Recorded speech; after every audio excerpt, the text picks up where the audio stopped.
Hello, everybody. My name is Steve Madey. I'm an orthopedic surgeon from Portland, Oregon, and this is my colleague, Michael Bottlang. We're going to talk to you today about head injury and why it's so important to understand what's really going on in head injury, specifically in brain injury. We talk about skull fractures, we talk about brain injury. Most helmets are actually designed to deal with skull fracture, but not brain injury, and we're going to dig into the details on that. Yeah, thank you everyone for logging in and taking the time for this webinar. I also want to thank Colony, who really inspired us to do this webinar. It's about time, and in the next 30 minutes, and we'll try to keep it to 30 minutes, we're going to talk about why, how, and what it means to understand head injury and where your helmet plays a role in that.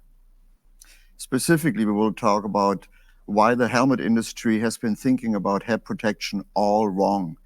That might seem provocative, but after 30 minutes, I hope that you can agree why we make that statement regarding to brain protection. We also will share about the technology that we developed over the last 15 years that can drastically reduce the predicted risk to obtain a concussion from a fall. And most importantly, at the end of this presentation, we give you 4 simple questions that you can ask to make the best choice to select the safest helmet. And I want to be clear, helmets are very good at protecting the skull from being fractured, but they don't really deal with the brain. And there's 2 separate mechanisms. We're going to go through those. Like I said, Steve Madey, Michael Bottlang, we've collaborated for over 30 years in terms of creating devices to handle traumatic injuries to people. We have a host of things that we've developed. They've been commercialized. They're very effective. But when we looked into the brain, we knew that you couldn't really fix the brain. I can fix a muscle, a bone, a joint. I can't fix the brain. So brain injury is really about prevention, not about treatment afterwards. And the way we go about research, learning about brain injury prevention, it all starts at our independent research lab that we founded in 2000. It's part of the Legacy Research Institute. We established there a helmet impact testing facility that can do not just standard tests, but also very advanced testing. We do apply the scientific method where we don't believe in our opinions, but we test, we measure, we publish data in peer-reviewed journals. And a unique edge to our research has always been that we translate successful research findings into products that can either help to better treat injuries or to better prevent injuries to the head. In that regard, I can show you here a little helmet. This is a wave cell bicycling helmet. So today over 2 million people have used this technology to have better protection. And this technology also has been awarded by Time Magazine as one of the key innovations in 2020. So the inconvenient truth about helmets. Helmets, again, they're designed to protect you, your skull against fracture. They don't really deal with brain injury. So if you think about head injury, there are really 2 parts to that. One is skull fracture, the other was brain injury, and the 2 have surprisingly little to do with each other. Yes, if you have a skull fracture, you probably have an underlying brain injury, but the truth is that 90% of brain injuries occur without a skull fracture. So the big elephant in the room is really the high incidence of brain injuries. And the other interesting fact is that most brain injuries occur from simple slips, trips, and falls. If you're over 50 like me, in the working population, construction workers, people over 50, over half of those brain injuries from simple slips, trips, and falls come from ground level falls. It's not that you have to have a spectacular fall from a roof. It's literally every day at work, something is on the ground and you fall backwards or you fall over it. That's when we can get these nasty brain injuries. And it's not a small problem. It's a silent epidemic. I mean, there's some statistics we'll show you that are actually quite frightening. I mean, over 54,000 work-related head injuries a year. That's about 160 a day. And that's not just from getting bonked on the head. That's actually when you go to the ER and you have to be treated. And this over 50,000 years just for the US. So that's a big, big number. And the largest portion occurs among construction workers. Another very impactful true statistics is that of those over 50,000 work-related brain injuries, 45% of those patients that went to the hospital are not attending ordinary work for 5 years. So it's a big difference. It's not like you hit your head, you have a headache, you go home, take a tablet, sleep it up, you rang the bell and you walked away. Those 50,000 people had such a severe injury that almost half of them for 5 years were out of commission. And one of the reasons is because once you injure the brain, you can't do anything about it. You can't fix it. I'm an orthopedic surgeon. I fix a lot of things after the fact, but in the brain, you can't fix it. A neurosurgeon can't fix your brain if it's torn. It can take blood off the top of it. It can decompress it, but it can't fix the brain tissue. You can do it in the arm, you can do it in the leg, but in the brain, once it happens, the horse is out of the gate, nothing you can do. And then there's the financial component of patient care, where a single severe traumatic brain injury costs between $600,000 and $1.8 million. And that's just medical expenses. That's not time loss. Time loss is time big. lost. Yep. That is absolutely correct. So what can an egg teach us about brain injury? The reason we used an egg is because an egg is something that everybody knows, but it also kind of simulates the head too, because it's got a hard shell on the outside and it's got a yolk on the inside. The shell is like the skull and the yolk is like your brain. So if you crack the egg, that's like getting a skull fracture. But what's happening on the inside? Let's say you take an egg and you shake it around. Did you do any damage to the brain on the inside? I would argue that if you shook it in a straight line, you don't do any damage. But if you start to spin the shell around the egg, you create turbulence, you create torque, you start to tear the yolk on itself. And we'll show you what that looks like. So what you're trying to say here is that helmet safety is about protecting against rotational forces, not just blunt forces, because the rotation injures the egg. And that's the whole key, is it's actually the rotation. The brain sits in CSF. It sits in fluid. It's a hydraulic system.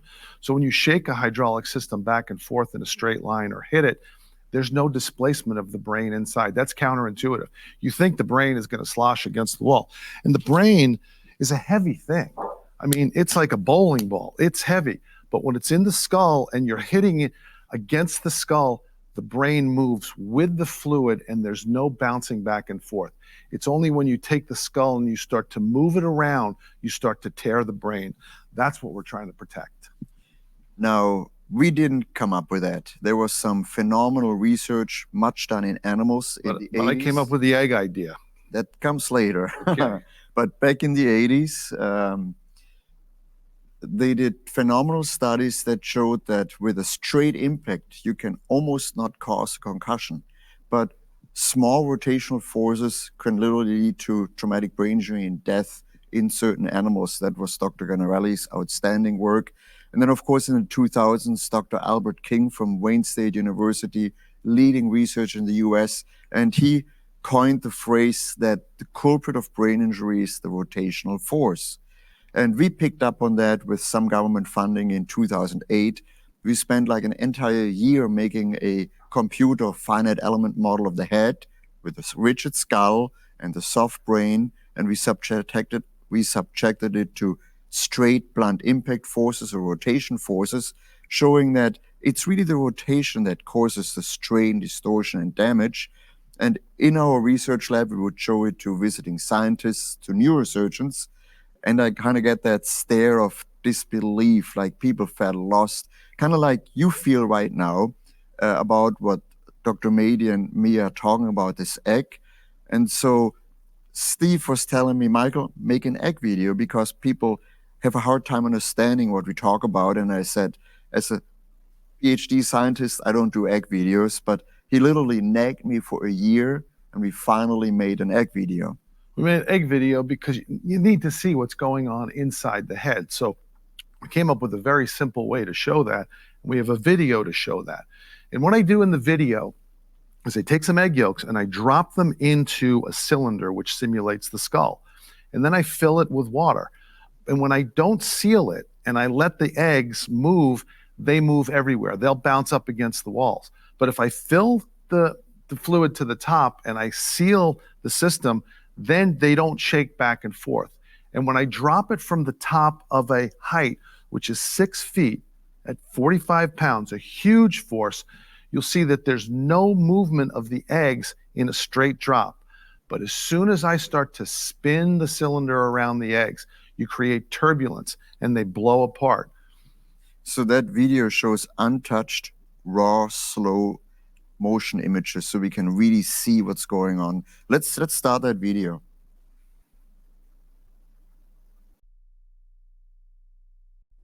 This model shows how important rotation of the head is in brain injury. To demonstrate this, we place 2 egg yolks inside a head model. When we shake the model, the eggs slosh back and forth. Next, we fill the model to the top with water and seal the system, simulating the brain enclosed in the skull. In this system, the brain and its surrounding fluid act as one when exposed to an external force. Notice how the eggs no longer move back and forth in this sealed system, no matter how hard we shake them in a linear fashion, even in a hard hit exceeding 100 Gs. Most impacts are angled, not purely linear. When we angle the impact and allow the model to spin, the yolks shear, simulating concussion or traumatic brain injury. Traditional helmets are not optimized to prevent this type of spin. Even though no helmet can prevent all injuries, WaveCell is engineered to drastically reduce the forces that cause these injuries.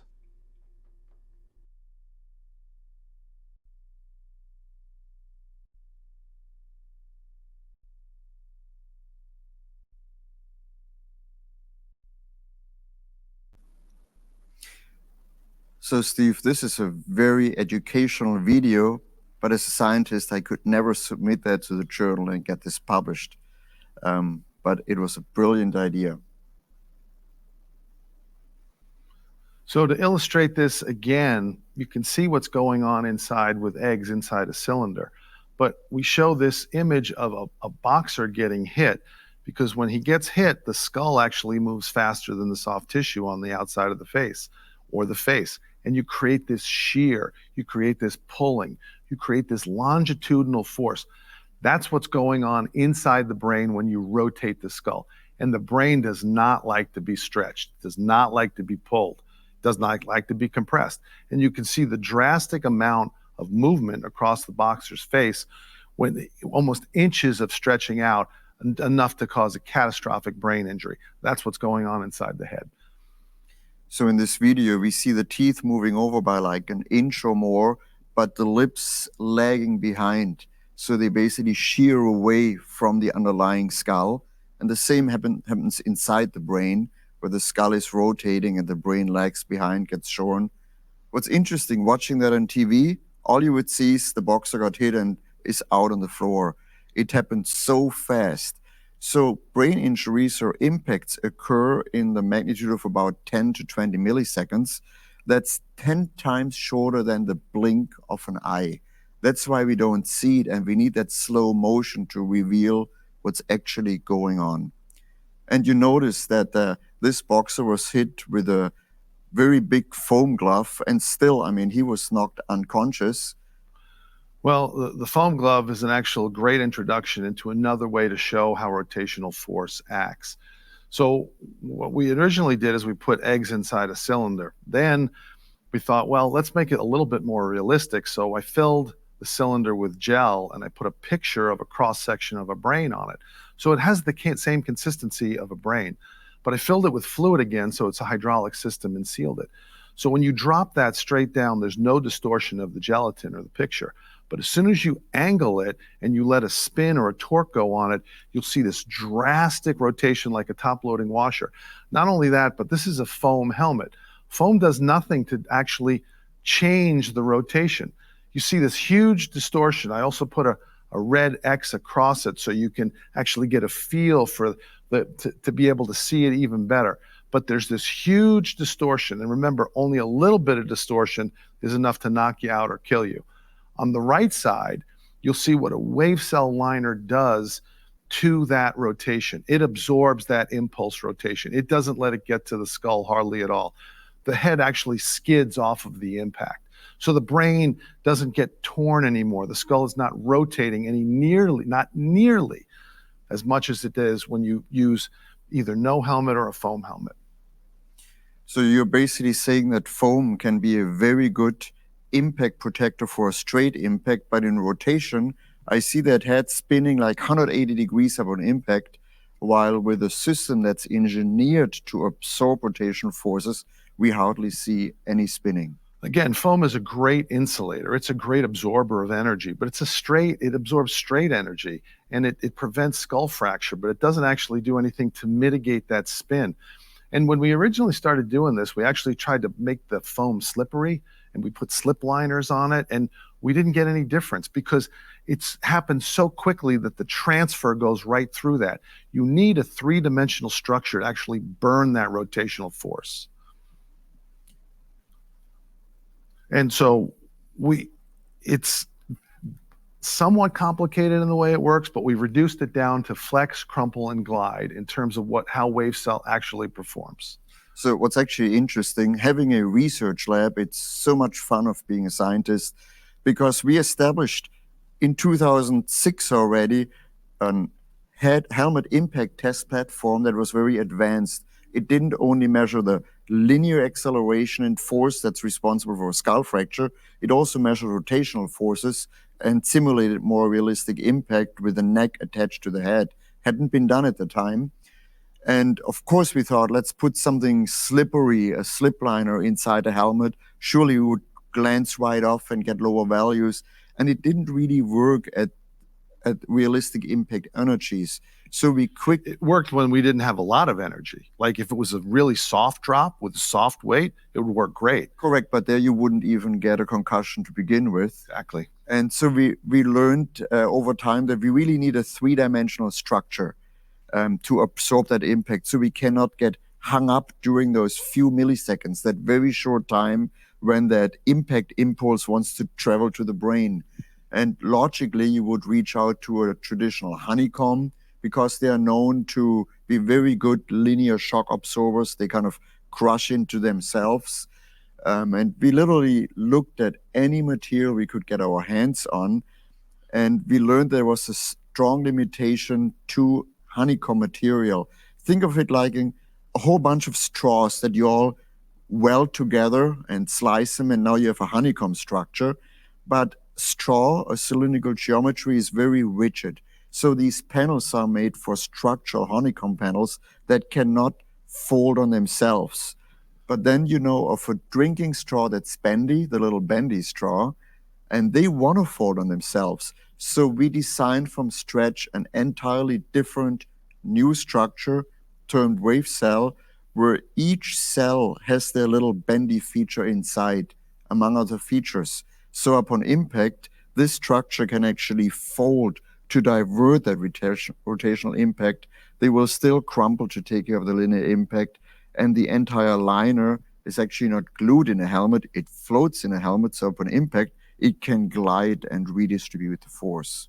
I mean, it sounds fairly simple, but I've known you a long time, and I remember the days and the nights that you would spend testing new materials, developing new materials, going through that.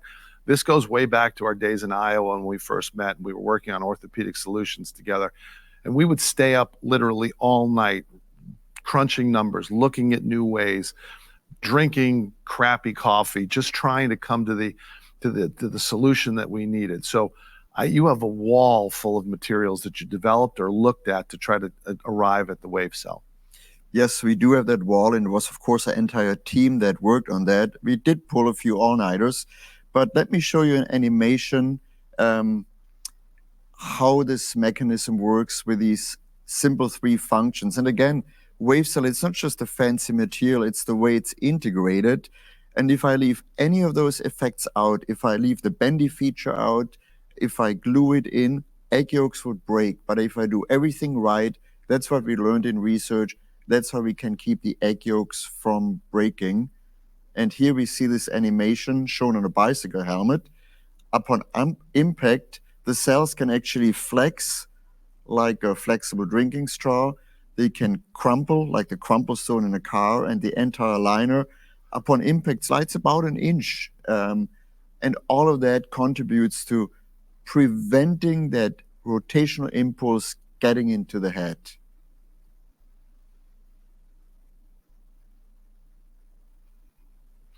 So we showed some visual help aids to try to understand it, but there's a lot of science behind what we've done.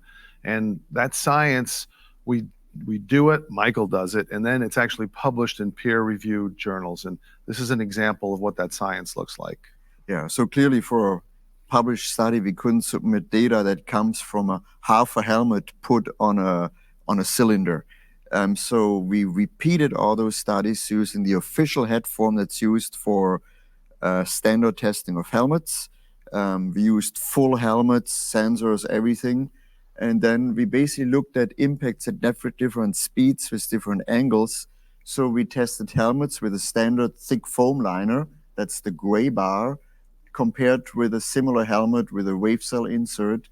And on that vertical axis, you see the predicted likeliness of getting a concussion. So we measure the rotational force, and universities have put out formulas how you can then translate rotational force into the risk of a concussion.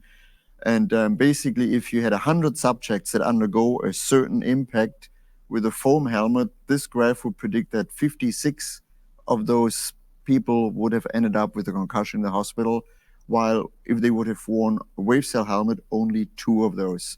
So we do have a dramatic improvement in the predicted reduction of the concussion risk because we have a design that was specifically developed to reduce the rotational force.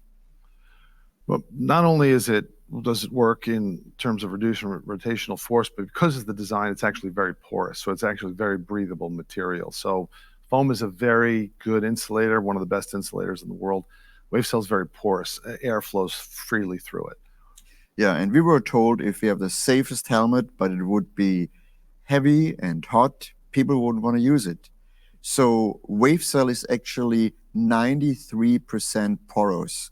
If you look at it straight on, you can look straight through it. And I think you linked it to, it's like if you have a balcony door, the one is a mesh screen and the air goes through it, and the other one is a double pane window, it's insulated.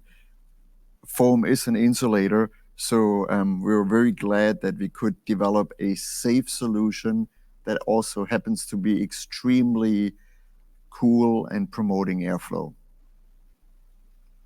So why haven't helmets evolved? Why have they kind of stayed the same? Why haven't people addressed brain injury before as well as skull fracture? That's an excellent question. You would think that a standard drives technology, but standards develop slowly. The current standard for helmets, the one standard in the US, only measures linear acceleration, and that's an indicator for skull fracture. It ignores, hence, the brain injury risk. Guess what I found on eBay? I think it was $160. That's a 1933 Bullard hard-balled head used at the Golden Gate Bridge. And you know, this has a full brim. It has the traditional strap suspension that's even size adjustable. It even has attachments for a chin strap. And get that, I took this 90-year-old helmet to our test lab, and I tested it according to the one US standard we have for helmets, and it passed the crown impact. That was absolutely stunning. So that's what a modern helmet needs to pass too. And yeah, go ahead. So, I mean, but crown impacts are one thing. Side impacts are very important. The strap system works great on the top hit, but in terms of the side, you need something that will absorb the prevention of skull fracture from the sides. That's why there's a move from a type 1 to a type 2 helmet, which is sort of different than addressing the brain injury. So there's a move from type 1 to type 2 in terms of better protection all around. We completely agree with that. but you also want that to deal with rotational mitigation.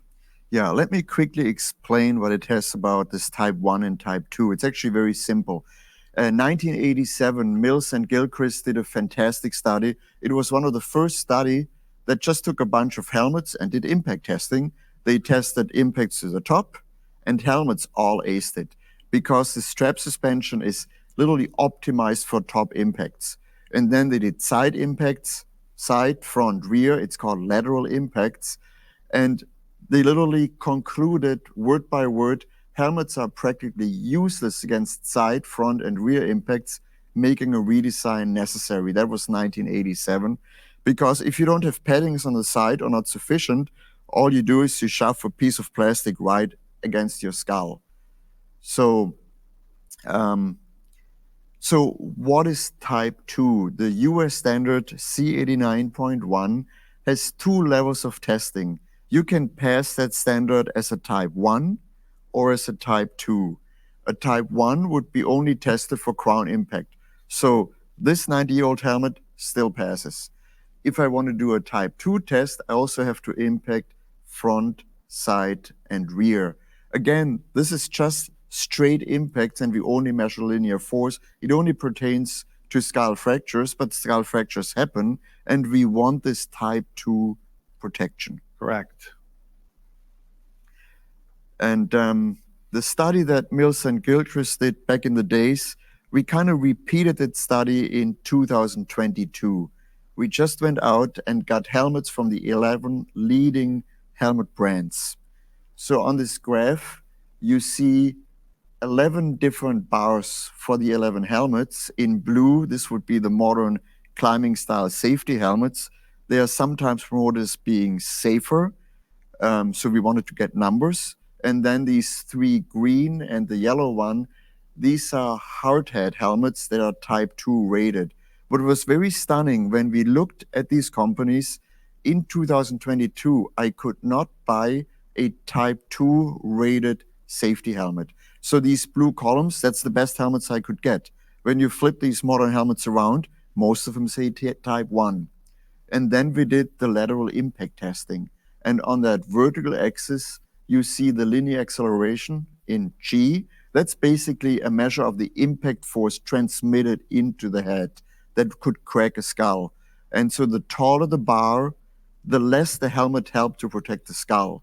And you see that the blue helmets weren't really what they were promised. They're not as good as a type 2 rated helmet. If a helmet was type 2 rated, they all performed excellent. Actually, WaveCell did perform the best among all of them because the cellular structure is very good to also act as a crumple zone. So the big myth I want to dispel here is, don't think you get a safer helmet when you buy a modern climbing style safety helmet. Flip your helmet around. If it says type 2, it's a safer helmet than a type 1. But style is just style. And that's still only dealing with linear impacts or dealing with skull fractures. It says nothing about rotational mitigation, which is also very important. That is correct. And just this year or the end of last year, several of the big companies started introducing type 2 climbing style safety helmets. So this field is really moving towards type 2. That's a good thing, and you do want to buy a type 2. And you use the word stunning, and I'd like to point out that the research that you see on the screen here is actually published research in a peer-reviewed journal. So it's actually scientific data that anybody can look at and access. You'll find it hard, you'll be hard-pressed to find that anywhere else. There's a lot of talk about what's reality, but when we discover something or find out something, we publish it in a peer-reviewed journal with science behind it.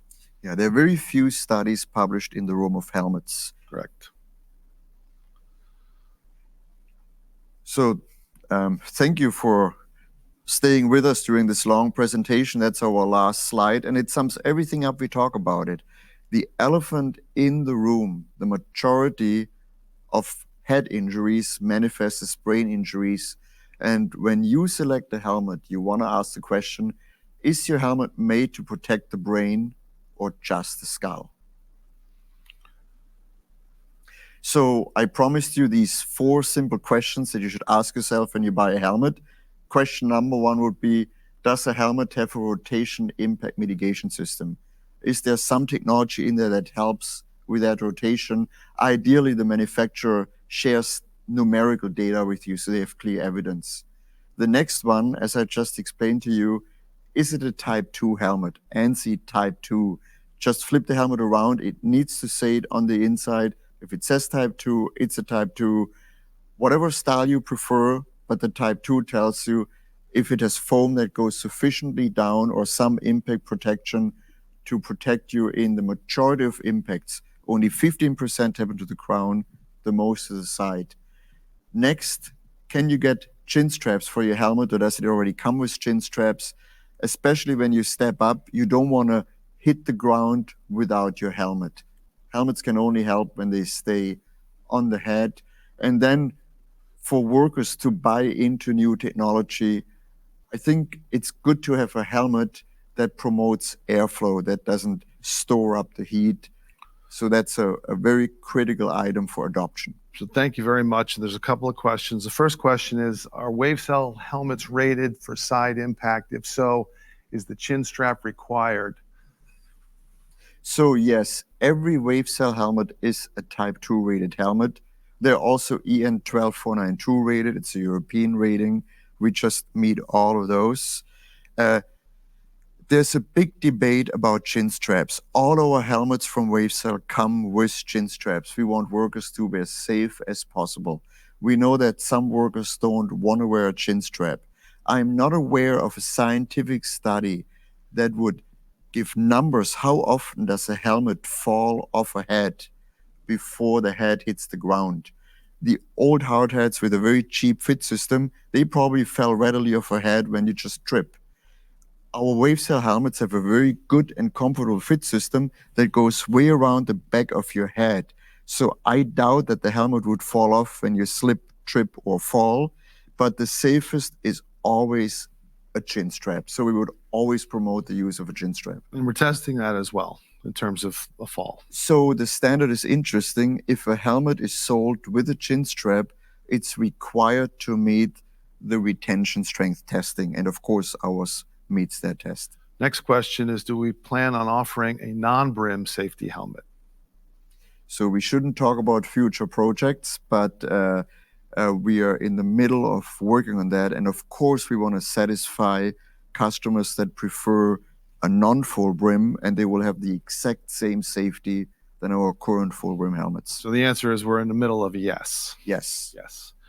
The next one is, somebody wants to know why we have the EPS puck up top if it's flex, crumpling, and gliding.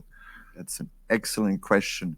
So if you put the wave cell where air can flow through right against the shell, the air can go in the cell but not through. So by having a space at the top, now air can flow through, and we have a vented version. It can go straight out the back and the top. And in the non-vented version, at least you have some circulation. But to get an electrical rating, you have to have a non-vented helmet. So it's really for cooling and comfort. Can we talk about some advances we're making in terms of cooling on top of what we've already done? I think we have a surprise that we can't talk about it yet, but we always we recognize the heat stress on workers, and WaveCell gives us a unique position to come up with things that keep workers in WaveCell helmets the coolest. You're going to love the next question, because I love the next question. Will we see a Type 3 designation that includes rotation? Well, I think you should answer the question. It's a complicated question. I mean, we would move immediately there if we could, but standardization is difficult because standardization needs to be easy, but really address the issue. So we think there should be some form of that. We do it in the lab, right? So when we create a helmet that meets a Type 2, which is what we do, we also make it meet our standards in terms of rotational mitigation. So I like this question because it really shows that this listener completely understood that that's the next step that needs to happen. In fact, our helmets are called T2+, kind of like Type 2 plus 1 is 3. And I know that in the bicycle world and in the motorcycle world, standards are already being developed that will include rotation testing. I think it will still take years for the construction helmet industry to change that standard. I'd like to say another thing about rotational mitigation and rotational testing is when we test and we publish, we try to keep what we're measuring as simple as possible. That's why we generally go just to rotational acceleration, which we can measure. You can plug that number and other numbers into complicated formulas, but then you're making assumptions. And when you start to make assumptions, it becomes harder to compare apples to apples. So we try to stick to something. Some people will use rotational velocity.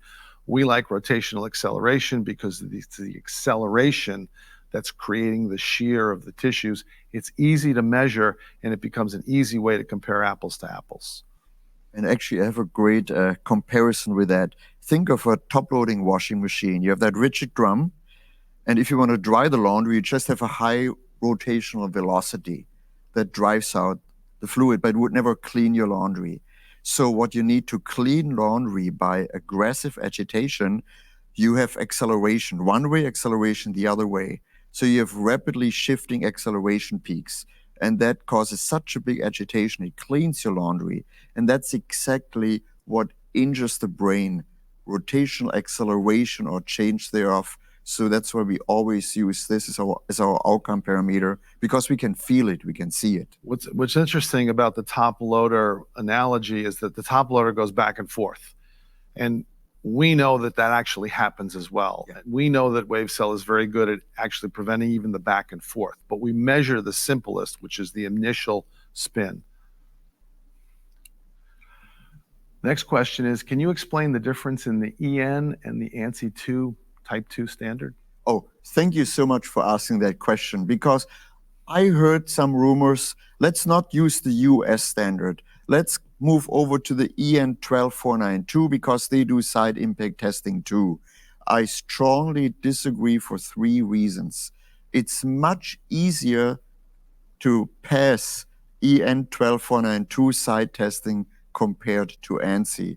The reasons being, in EN, you only test up to 30 degrees, while in the US standard, you test all the way down to a test line.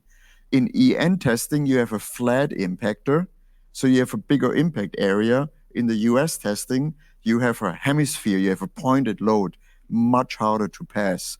And you have a slightly higher energy in the in the US standard. So we should never give up the Type 2 US. In fact, the European standard should level up to have that same coverage. The European standard was never developed for helmets in the construction industry. It's literally a climbing helmet standard. But they already have mandatory always some side impact testing.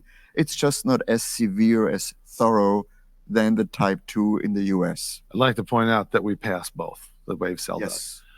Okay, next question. Can you talk about the face shield attachments, possible welding shield attachments? I don't have it with us here, but WaveCell's philosophy is that we don't want to hold you hostage to our supplies. So yes, we do sell face shields, face shield holders that seamlessly go on our helmets, but they have the universal brackets, so you can later on buy different shields for different purposes. Welding shields we will release very soon. We have some that already works with our helmets, and we would just refer you to contact WaveCell or some of our distributors. Will this be recorded for review? The answer is it's being recorded for review. That's correct. Yes. Are there any other questions? Very good questions. Outstanding questions. Very much so. Yes, I enjoyed those questions.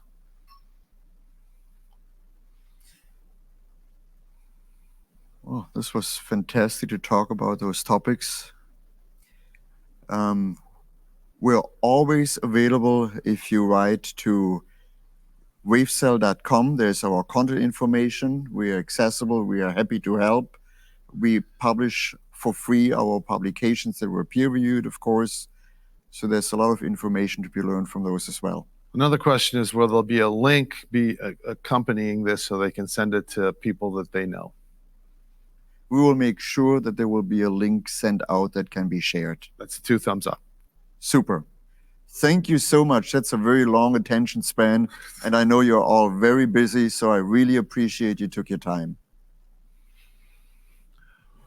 Oh, there's another question. Is the factory open for tours to see the extensive work that goes into the production? Well, what's unique about WaveCell is that not only the material is completely made from scratch in the US, then the entire helmet built around that technology is also made in the US. It's in Wilsonville, 20 minutes south of Portland, Oregon, and it's always open for tours. I'm pretty sure we give a tour every day. So the answer is yes.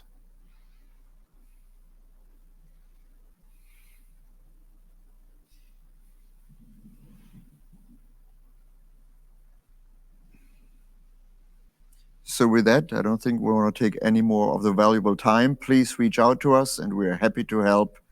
Thank you for listening. Thank you.